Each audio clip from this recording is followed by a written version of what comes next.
What's going on, everybody? Josh from Squad J Games here with my boy Justin. What's going on, guys? Going over this match he had the other night at our locals with our buddy Kel. He's running his Son Goku list. We just threw the deck profile up, and Kel's running Pan. Yeah, this was definitely an interesting match. I kind of felt like it was going to go a little better than it did for him, because I've heard a lot of really good things about the speed of Pan, and we just kind of get started here. I won the dice roll, so I go first. This a couple days ago, so I don't remember what I shuffled back, but in this particular deck, I'm searching for my early droppers, my 1-drop guys, my 2-drop guys, just so we can get some things on the field and get cards in our hand.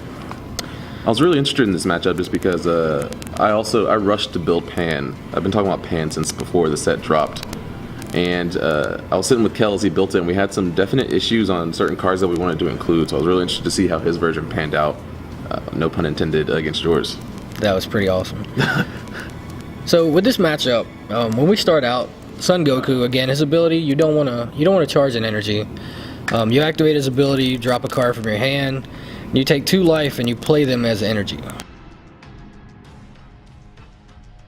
So any reason why you wouldn't run objection this list?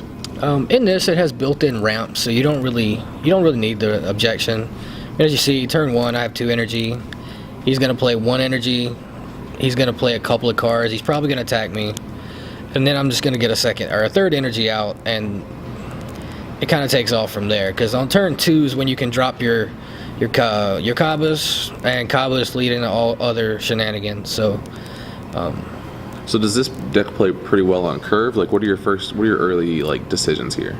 I mean, early on, you're looking for Kabas, the green Kaba, because he's the blue-green deck. And you're trying to lead into Khalifa as soon as possible. With this first play here, he swung with Kaba. I didn't really want to go to 4 and awaken quite this early, so I had the Gohan in my hand. I went ahead and played him out on the field. We draw a card, we charge a Kale.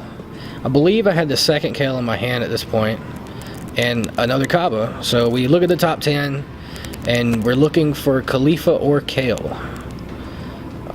I'm surprised to see, I think you have a Kale and a Kaba charged. I figured you'd value them a little bit more highly. Well, the Kaba came off of my Goku's ability. Oh, that's right. Your first swing you do come off of there. Yes. And then the Kale, if I have 2 in my hand, I run 4 of them.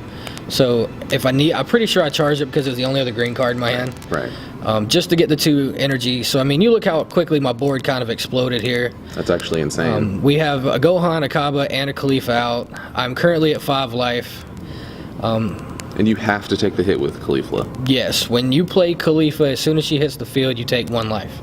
It does not say up to, and it does not say you may. So you would think that anytime in this match where you really worried at all, like you see the Kaba out, you know he's going to rush you down. You don't have any blockers.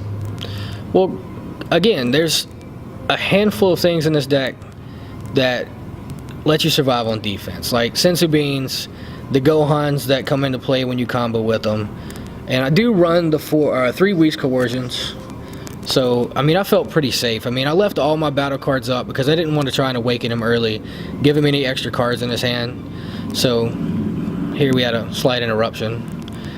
But oh, yeah. Our local shop is inside of a little mall, and we have a guy named Zach. His only job really is just to bring us tea, and it's pretty awesome. Yeah, and Zach, when you watch this video, yeah, we just like your tea, man. Yeah, appreciate it. We appreciate all you do. So it looks like you swung into his Kaba. He took it, unsurprisingly. I don't know many people that are going to combo 10k on a... Like, Kaba's job really is to come in, do the one thing generally, and then just go away, fall by the wayside. Yeah, that's pretty much it. I mean, once I comboed out of his Kaba to get my Gohan in play, I mean, he wasn't really going to take the chance of saving it to get the cards out of his hand. So here he plays the extra card that lets you search for a GT Goku, a GT Trunks, yeah, the GT or spaceship. A Pan. Yeah. You're probably more familiar with that card than I am. Yeah, the Grand Tour spaceship, it's actually really good. I've run into it more against the Mecha GT, because they run it a lot just to hit that 3-drop Goku and just start evolving off of that. I personally don't run it in my Pan list. This is one of the cards me and Kel had a little bit of contention over. He kind of won me over on maybe running it, period, just because it's nice to hit that free Pan off of the 2-drop. But it looks like he hit the 1-drop Pan that lets you combo with it, buff a card, and then draw a card when you combo with it, which is pretty nice. Obviously, that's a 4 of in any list, a pan list, in my opinion. Honestly, a lot of people around here are a little hurt for it just because our local scene only got very few starter lists, so people are scrounging around trying to get these red starter decks. Yeah, definitely. I didn't know what this pan did. I didn't take the time to read it, and I probably should have, because I probably would have did more to get rid of it. Hey, well, I'll tell you now. So when you play it, it can give a card 5,000 power, and when you combo with it, you draw a card. Yeah, I learned about it as we went, so it wasn't so bad. I think here he was conflicted with whether or not to attack me, but he wanted to draw a card, so yeah. he decided to go ahead and attack me, which just awakened me. And I'm gonna have 4 energy, my board's loaded, and I'm gonna awaken and draw 2 more cards. So I mean, it's about to get really, really bad for him. Yeah, I personally don't know if I would have attacked you there. Like you have a lot of things to awaken yourself, like with the Khalifa, but I think I'm making you do that just to slow you down that little extra bit. Now every time you end your turn, you have it full of energy.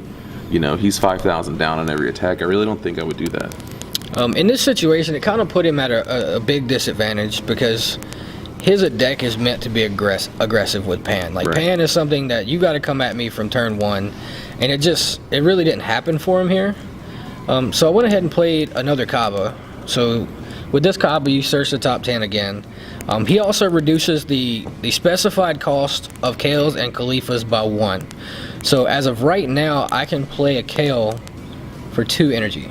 That is actually insane. They stack. Oh, the things that are about to happen in my next turn, I believe, it just gets even worse. But yeah, we got 2 energy still open. I don't think we hit anything off of that top 10, but again, I'm pretty sure I had a Kale in hand. So what made you want to use this Goku for this deck? Just the untap? Any reason why you wouldn't use any other leader? Yeah, see, with that, I prefer, like, I really like the Super Saiyan 3 Goku. He's one of my favorite characters from the game, and the untap ability at the end of a turn it fits into my playstyle of being aggressive. Mm-hmm. In this particular sense, I attacked with the Kale, drew a card, untapped the blue energy here.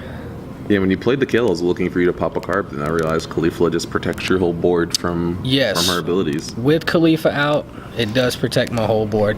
I think the only reason I comboed 1 there was just to put Kale at 25, and so that I could untap the energy with the Senzu Bean. And I realized quickly that I didn't mean to untap 2, so we're going to fix that in a second. Okay, I was about to say something myself. Yeah, so we fixed that here.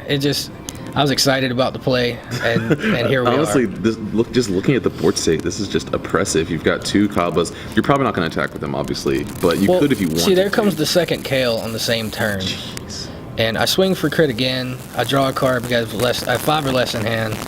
Yes, that was a Kaba and 2 Kales on turn 2. I can't believe it. Honestly, this is my first time watching this match, and this is just upsetting. People say Mecha Freeze is OP right now, and this is just insane. This deck is not being played. I have not seen anyone else play it. I've seen a couple of variants with Brawly. I could see that working out with the leader. It definitely could, but I feel like it's a turn or 2 slower than this. I mean, my big attackers are Kale, and Kale has crit. I mean, right. And you're never left hurting on defense, right, because you untap 3 energy. The end of my turn, I untap 3 energy. And I'm sitting there with a ridiculous board state right now. What does he do? Pan is not known for her board clear. No, definitely not. And he only has 3 energy. That's the best part, is he has 3 energy, so the Jirens aren't coming out. I think he just charged a 10k. What is he holding on to? He definitely did charge a 10k. I think he's just kind of going for the awaken here. Mm-hmm. Maybe he expects me to just take 2 energy. I don't know. But it's definitely... Yeah, because if he had 4 energy, he could start swinging into those Kabas, maybe. But I mean, the damage is done at this point. You've got your 2 free Kales out. Well, I think he attacked Kale there. Does he combo over? Does Pan's front side give any power boost to anything? Yeah, it gives 5,000 whenever you play a card, and then if that card's over 20,000, you draw a card, or 15,000. I have to look at the card. Gotcha. Either way, Kaba doesn't count because it doesn't get the ability until after it attacks. But right here, maybe he gave it to that Pan. I'm not super sure.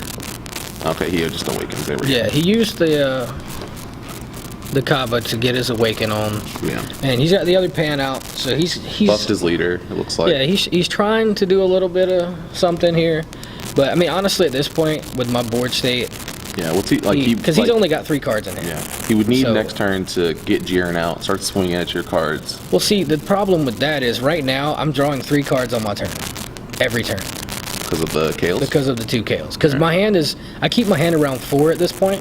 Right. Because I mean I've played a lot of cards, so And you're limited to 6 energy Yes. by this leader. you are limited to 6 energy, but with this leader you can use all 6 of them and then get 3 back at the end of the turn. That's Right. that's what's so powerful about And your it. hand will naturally grow just because you can't charge at the beginning of your turn after a certain point. Yes, this is when I learned that when you combo with that pan from the battlefield, You draw, a card. Right. Oh, well, Yeah. hindsight 2020. I mean, knowing's half the battle. Yeah. I mean, he's up to maybe 4 or 5 cards now in I hand. think I see 2 Piccolos and then a Negate in your hand. You do. There are 2 Piccolos and a Negate in my hand. He really didn't have any big stuff out there, so I went ahead and comboed with the Gohan to save my Kales because they're very powerful. I mean, They're honestly, I mean, if he hit, I don't know if he runs. I mean, he doesn't run any ramp. So even if he hit everything he needed to, I don't know how he's winning this match. like I said, at this point, my board is just, it's ridiculous. I mean, right now I have 2 Kabas, 2 Kales, and a Khalifa out. I have 5 energy. He left 3 energy open, but he charged the 10k draw card. So Right. he's, So what's he holding? I wonder what was so important. Maybe he just had all 4, and I mean, maybe. he needed something to charge. I don't remember what was in his hand though. I think he kept a Topo. I think that's what he's.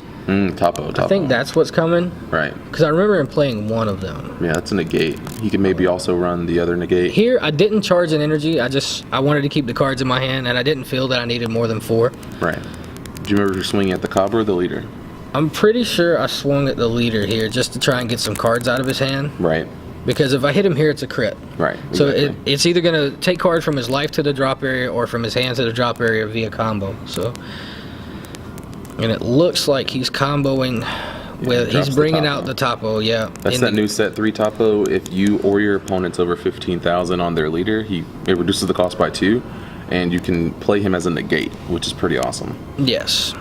And he, whenever he swings and kills a battle card, he untaps himself. So that's pretty awesome as well. That it is. If he gets another turn here, I don't know how, but if he gets another turn, that could start doing some damage. I think he does get one more turn on me. Yeah, that's something he really needed last turn, to be honest. Last turn, you were already awakened. He could have dropped that. He could start swinging at your card. That would have been great.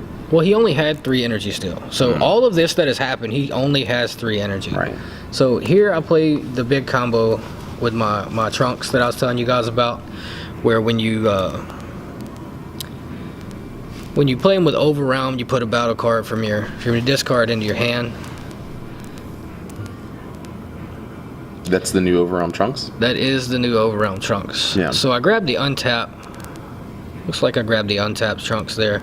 And it costs 2 energy to use his ability or just to play him? Just to play him, it costs 2 energy, and you get the ability because you played him with Overwhelm. I gotcha. So you do that just to keep untap another energy, I guess, to just keep the combo going?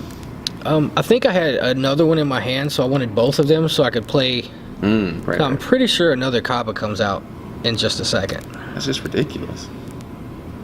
Because So- I think at this point I'm really contemplating what I'm about to do. And none of these cards have barrier. No, none of them have barrier. They're just protected from. You summoned the Trunks. Yeah, here I hard cast the Trunks, attack with Kale to draw a card. That's why I hard casted it, so that I could draw the card, and then I combo. That's very, very greedy of you. It was very greedy, but I mean it's a play because I get 3 energy at the end of the turn, so it's a greedy play that I can make. Right.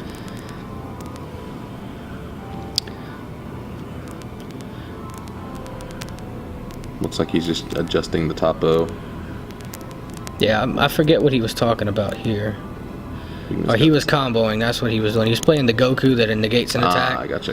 And he gave 5,000 power to his leader, I believe. Yeah. Is what that negate does. Yep, if your Saiyan leader negates the attack and gives your leader 5,000. So it's like a negate sensu bean all in one. Yeah, I'm pretty sure that is what allows him to survive this turn.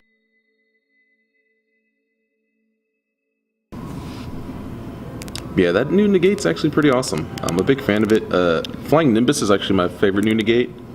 Flying Nimbus is pretty amazing. But I'm running apes. I'm a degenerate ape running apes. So I think on this turn here, I just slightly combo with everything to make it 25 to try and get cards out of his hand. right.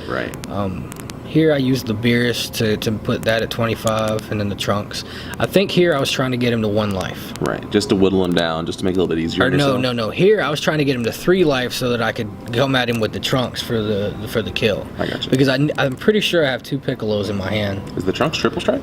It's double strike. Double strike. So he's at 3 life. I was trying to get him to 2. Okay. And that's why I went ahead and put him at 30,000. So I don't remember what he does, but I don't know. This has got to be kind of frustrating for Kel. He's got this aggro deck that's supposed to be pretty fast, and somehow your deck with no ramp in it other than turn 1 is faster. yeah, the deck is bananas, man. Here he combos out of it, so I'm pretty sure I just swing with the Trunks here just to see what he does. Right, because it leaves anyway. So yeah, because it's gonna leave at the end of the turn. So we go ahead and swing with Trunks, and he just immediately takes the 2. I think he was down to 1 or 2 cards in hand. Yeah, definitely needs that just to re-up this turn. Yeah, I end my turn here. We go ahead and this is a hard turn for Kel because I mean ideally you want to play Jiren, pop off some cards because he's probably not killing you this turn, right? Yeah, So, I mean I still have 4 life left. That's the big thing here. I'm pretty sure I have 2 Whis Coercions in hand. yeah. He could also play that new Trunks that summons the Pan. That gives him 4 double strikers. Maybe he could I actually think that's the combo he pulls off here. The upset begins. Well, I remember the big combo, but I think if I remember right, I think that's what he does here. We're about to find out. So he's gonna charge an energy here, get him at 4 energy. At this point in the game, I have 4 life left. Board full of stuff. He has 1 life left. He just charged his 4th energy, and I'm not sure how many cards he has in hand. Maybe 6 or 7 or 8. There you go. So these are the quick strike Trunks, quick attack Trunks. Yeah, this Whenever is, you play it 4-drop, you can summon a 15k red card from your hand, which is pretty awesome. And at this point, he gives the Trunks 5,000 with the Pan leader. So it's 25,000. Summons another card. That's pretty awesome. Yeah, so he gets to play another card. Yeah, there comes the Pan. So he's got the Pan out. Everything has double strike plus another 5,000. It's pretty sweet. So now he's got 3 double strikers. He could technically end the game here. Yeah, I think he was probably feeling really good about himself at this point because he didn't know what was in my hand. Yeah, we've. Oh man, I just saw it. 2 negates. Yeah, 2 negates, 2 Piccolos. 2 Piccolos. And this is just. And there's a Beerus in there. Man, this is ridiculous. I feel like I'm watching a train, just about to hit something. So he swings with the Pan. I'm not sure what he swung at, but probably just to draw. I mean, it's 20,000 double strike, so I'm pretty sure he's coming at my leader here. He's got to be. Definitely. So he's at 25 double strike. I just take that one because I wanted the extra cards in my hand, and I knew he would kind of go in on the next couple of attacks. Right. So I'm just kind of monitoring what he does at this point. Yeah, you're very safe. He's got 2 double strikers left. You have 2 negates. There's no way he can kill you this turn. He has 3 double strikers. Pan doesn't give herself double strike. She doesn't. No. So I have 2 double strikers. He has a blocker. Yeah. So unless he has some crazy overwhelm stuff, he usually probably can't kill you this turn. Right. So here he's attacking Kale. I'm pretty sure I just negate this because I wanted to save my Kales for the following turn. For the kill turn. I mean, I gotcha. Because on the next turn, I mean, I'm drawing 3 cards back anyway. Right. So right. That's the big benefit to this deck is when it comes late game and you do have to combo heavy to get out of a situation. Yeah. Yeah, he bopped it, so he's trying to clear the board. Yeah, at that point I realized what Topo did. I didn't really know what Topo did, so had I known that, I would negate it the first time to shut him down. But so I go ahead and negate him on the second one to really shut it down. So he's out of double strikers at this point. So he's kind of in between a pickle and a hard place, and he's tapped out. So he passes turn. I draw him a card. I don't charge an energy because there's no point. Right, definitely. That's interesting. And yeah, we take a minute. Oh, actually, I did charge an energy. Okay. I wonder what Kill's working with over there. I mean, he's kind of out of focus, so we can't really see his cards to comment on him. So I would definitely like to do that. So I hard cast a Kale. Another Kale. And blow up his Pan. Yeah, just to blow Or up the no, combo piece. Pan has barrier. Pan has barrier, yeah. So he stops me because I didn't realize she had barrier. Yeah. So I'm pretty sure we go after Tapu there because he's just he's a nasty dude, man. Yeah. He's got a lot of guts. Yeah. Pan's got a lot of stuff. So Barrier I mean, blocker. at this point, I have 3 KLs on the field, and a leader, and a Khalifa. So he didn't negate it. I only put the 25 to try and bait the cards out of his hand, but he knew he didn't have enough. Yeah. I had another Gohan and 2 Piccolos, and I was gonna draw 3 more cards. Right. So I mean, that was pretty much the end of the video, guys. It was a rough match for him. This deck's a lot of fun. Check it out. Yeah. GG's to Kel. GG's to everybody at the locals. Thanks for tuning in. Like, comment, subscribe below. Let us know what you guys are playing this set. Let us know what you guys think. Thanks for tuning in, guys. Squad J Games. Out.